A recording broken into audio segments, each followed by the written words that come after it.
Audio shorthand.com में आपका स्वागत है। 5 seconds.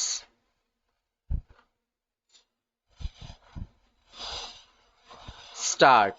Mr. Vice Chairman, sir, this year the President's address given to the Parliament gives a well-conceived, well-prepared picture of the nation.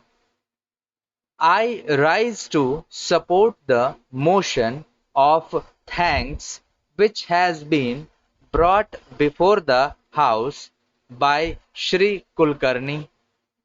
At the outset, he has pointed out that this year has faced a severe drought. Then he points out to the danger of internal and external forces that remind us of the secessionist tendencies, the terrorism that is prevalent in a very serious form in the northwest and northeast frontiers of the country.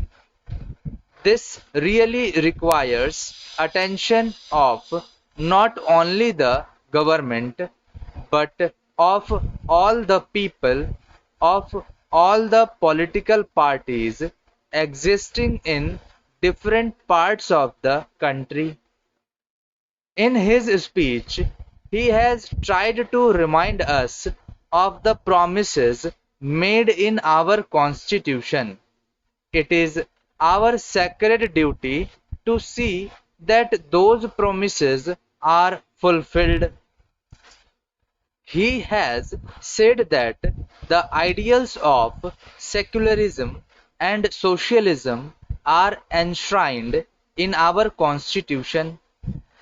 These values have to be upheld, and above all, integration of the nation is also to be upheld.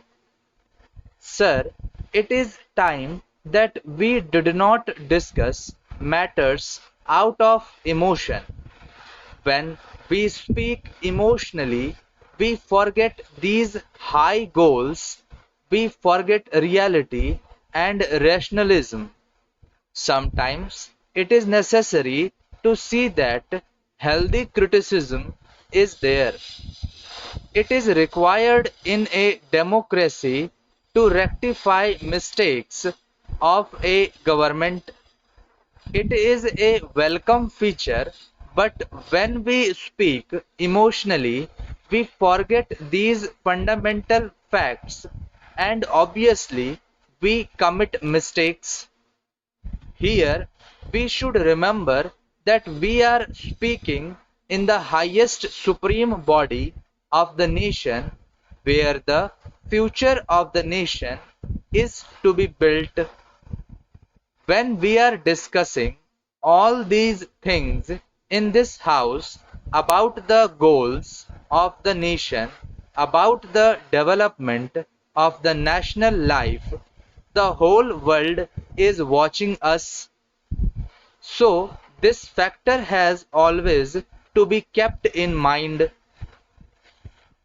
Now, coming to the second point about the external dangers, we know of the terrorists in the border states. Sometimes they are assisted by certain outside powers who are not happy with our development. Sometimes they are provided with the latest weaponry with ulterior motives. These things have been discussed in the House and they need not be repeated here. But we cannot be blind to ourselves. We have to look to these aspects. Many of the honorable members have made a mention of these things, and we must be prepared for everything. Thank you.